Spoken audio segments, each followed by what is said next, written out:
Là, les médecins du Québec sont en colère. Le gouvernement a adopté une loi qui vient changer leur rémunération, mais il n'y a personne qui semble s'entendre sur ce que ça veut dire exactement. Je m'en vais voir mon collègue spécialisé en santé. On va essayer de démêler ça. Cher collègue. Salut! David Gentili, juste ici. Toujours un honneur d'être invité Oui. parmi vous. La belle visite. Là, on te voit au complet. Tu parais super bien. Là, on entend qu'il va y avoir plein de cliniques de médecine familiale qui vont fermer à cause que la loi 2 impose trop de contraintes financières. Est-ce que ça, c'est vrai? C'est vrai dans certains cas, parce que si effectivement la rémunération médicale devait diminuer, ça rendrait plus difficile pour les médecins de payer leur quote-part dans le fonctionnement des cliniques médicales. Mais j'ai l'impression que le plus gros danger, c'est peut-être qu'il y ait, dans la foulée de cette crise-là à l'heure actuelle, beaucoup de médecins qui partent à la retraite. Il y a une clinique qui perd plusieurs médecins. Ça peut effectivement être une clinique qui a moins de chances de continuer à fonctionner. Ça, c'est un des gros arguments. La Fédération des médecins spécialistes qui dit qu'il y a certains médecins qui vont perdre de 30 à 50 de leur rémunération à cause de la nouvelle loi. Ça, est-ce que c'est vrai? Est-ce que c'est pas vrai? Ce débat-là, c'est une caricature de l'incompréhension totale à l'heure actuelle, Ouais. parce que le gouvernement, de son côté, nous dit que non, si les spécialistes prennent un peu plus de patients, il n'y aura pas de diminution de leur rémunération.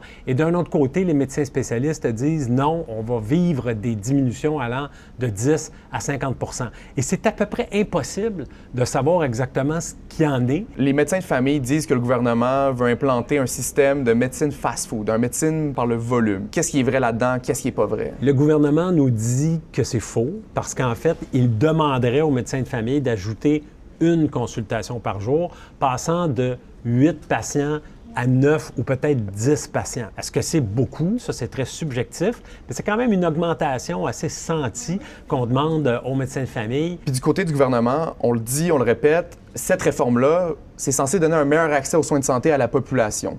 Est-ce qu'il y a du vrai là-dedans?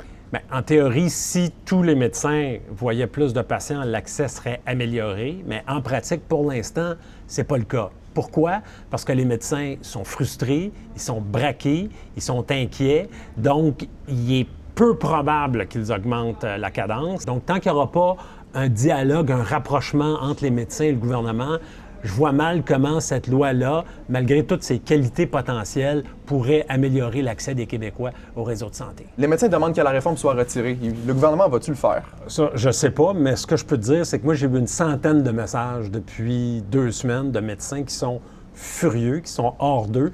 Donc, le lien de confiance entre les médecins et le ministre de la Santé actuel, je peux dire objectivement qu'il est rompu. Je n'ai jamais vu un tel état de choses dans le réseau de la santé et je ne vois pas comment on pourrait relancer un dialogue pour l'instant entre ces deux entités-là.